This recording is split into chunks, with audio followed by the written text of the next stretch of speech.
هەڵبژاردننی خولی شەشەمی پەرلەمانی کوردستان هەموو لایەک باش ئاگادارن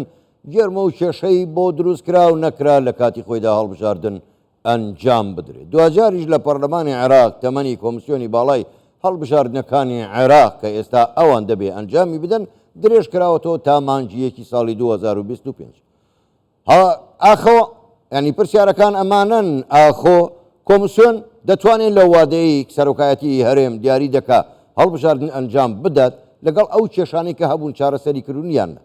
ئەمانە کۆمەڵێ پرسن ئێمە لەگەڵ میوانەکەمان قسەی لەبارەوە دەکەین. میوانەکەمان زۆر بەڕێت دکتۆر عیماد جەمیل سەرۆکی تیمی میدیایی کۆمسیۆنی باڵای سەربەخۆی هەڵبژاردنەکانی عێراق ڕاستەخۆ لە شاری بەغداوە لەگەڵماندایە. دکتۆر عیماد شەوتان باش، سوپاس کە جارێکی کەش لە ژووری هەواڵی کوردستان 24 لەگەڵمان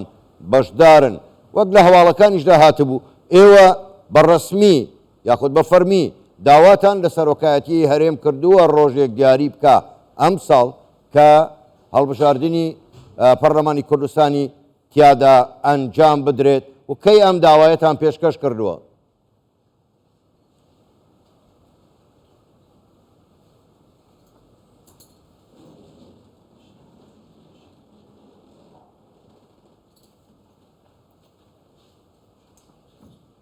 نعم في الحقيقة بعد على راستيكي انتهاء الأمر لدواي من المحكمة کۆتایی هاتنی فەرمانی وەلایی دادگای باڵای فیدرالی و بڕیارەکەی ئەنجومەنی دادوەری ئەنجومەنی کۆمسیارانی عێراق کۆبووە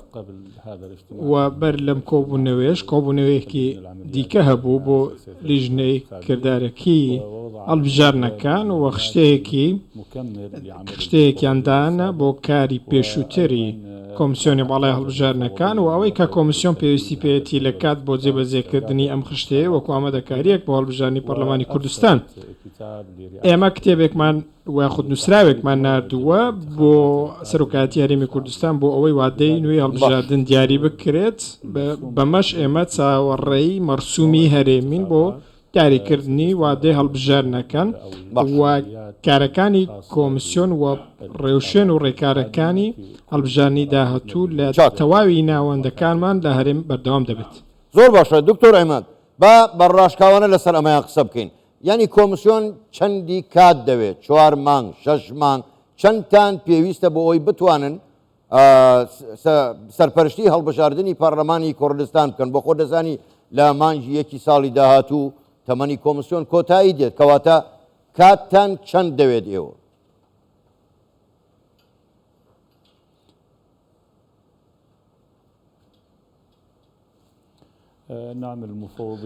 کۆمسیۆنی باڵای هەڵبژاردنەکان ئامادەیە بەهۆی ئەو نوێکردنەوەی تۆمار کە پێشتر هەمان بۆ ئێستاش بەردەوامین و لەو نوێکردنەوەی تۆماری بایۆمەتری لەدایکبوانی ساڵی 2007 و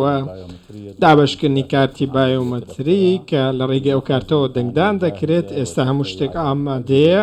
و ئامێرەکانی دەنگدان بۆ ڕۆژی دەنگدان ئامادەن. ئێمە گێمێکی باشمان بڕیوە و هەنگاوی گرنگمان هاوێشتووە و ئامادەین بۆ هەڵبژاردن و ئەمانە یاخود دەتوانین بڵین ژێرخانی هەڵبژاردنەکان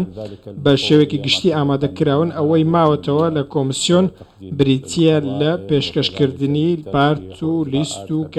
ناوی کاندیدەکان و دووبارە پێداچوونەوە بە پێداچوونەوەی کارمەندانی سەر سندوقی دەنگدان و ناونووسکردنیان و کاتی پێویستیشمان بای ئەوە هەیە و کۆمسیۆنی باڵای هەڵبژاردنەکان ئەو کاتەی دیاری کردووە بۆ هەڵبژاردنەکان پێویستێتی و ئێمە ئەو زانیاریانەمان پێشکەش بە سەرۆکایەتی هەرێمی کوردستان کردووە بۆ ئەوەی سەرۆکایەتی هەرێم لەسەر ئەو بنەمایە بە گونجان لەگەڵ کاری کۆمسیۆن وادێک دیاری بکات. زۆر باشە دکتۆر عیماد، کێشەیەکی گەورە هەبوو، سەر و 300,000 کەس پەنجەمۆریان نەدەخوێندرایەوە. ئەو کێشەیەتان چارەسەر کردووە؟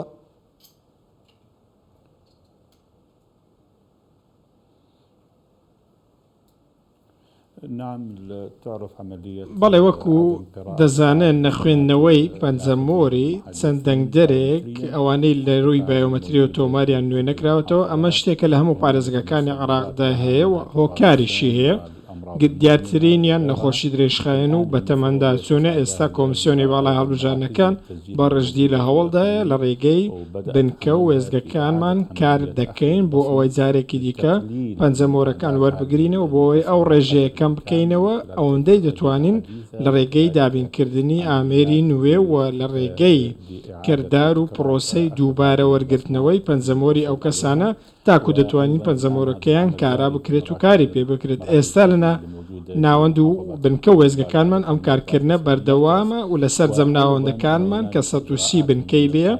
و چەند ڕێکارێکی یاساییشمان هەیە کە ڕێگە دەدات ئەم قۆناغەت تێپەڕێنێت کە 150 بۆ ئەو حاڵەتانی ئاماژەمان پێکرد بە تایبەتی ئەوانەی خاوەن پێداویستی تایبەتن بۆیە ڕێکارەکان بەگشتی بەردەوامن و ئەم دوو ڕێکارە ئەو ڕێژێ زۆر کەم دەکاتەوە بەوەی کە چەند کەس پەنجەمۆریان ناخوێندرێتەوە بۆ ئەو کەسانەی تۆمەریان نوێ کردوتەوە و پەنجەمۆرەکەیان دەرنەکەوتووە. باش دکتۆر عیماد بۆ خۆت دەزانی لەو 100 کورسیەی پەرلەمانی کوردستان 5 کورسی تریشی لێکرایەوە بۆ پێکاتەکان ماوەتەوە 95 کورسی. ئایا کۆمسیۆن سەر لە نوێ ئەم 95 کورسیە بەسەر پارێزگاکانی هەرێمدا دابەش دەکا و بە چه ئالیەتێک؟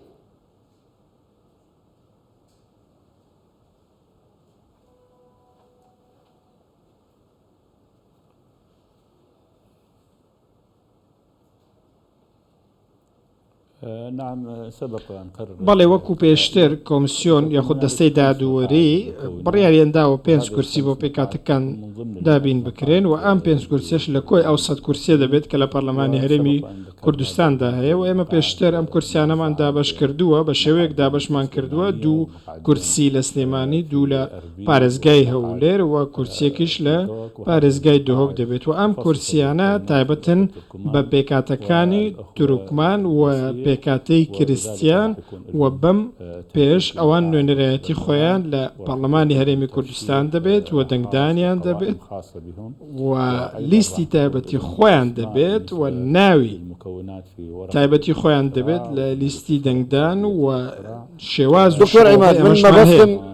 من مەبەستم دابشکردنی باقی کورسیەکانە بەسەر پارێزگاکانە. پێشتر 100 کورسی بوو دابش کرا بوو ئێستا 95 ئەمەیان چۆن دابش دەکەنەوە؟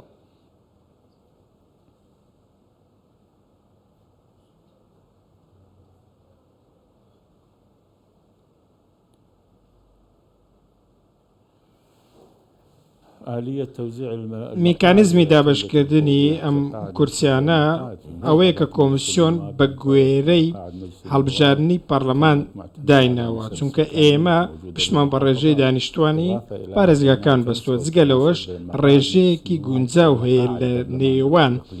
ئەوەی کە لە پەرلەمانی عێراقی و ئەوەی لە پەرلەمانی کوردستان هەیە و کۆمسیۆن لەسەر ئەو بنەمایە کورسەکانی دابش کردەوە ئەم کورسیانە ڕاستیەکەی ئەگەر بەراوردی بکەی بەراورد بە دانیشتوانی هەرێمی کوردستان دەبینیت کە نزیک بوونەوەیەکی زۆر باشەوە دابشکارێکی باش کراوە لە نێوان هەرسێ پارێزگاکەی هەرێمی کوردستان ئەمە جگەلەوەی هەڵەبجەش زیاد کراوە و لەسەر ئەو بنەمایە بووە بەو شێوازی دابش کراوە نەوەک بە گوێرەی تۆمار. باش دکتۆر عیماد یعنی ئێستا پرسیارێکی کە دێتە پێشە ئەویشەوەیە ئایا سەر لە نوێ ژمارە دەدەنەوە بە حیزب و پارت و هەروەها هاوپەیمانەتیەکان یاخود نا هەر تەنها بۆ ئەو حیزبانەی کە بەشدار دەبن سەر لە نوێ دەیدەن بەوان؟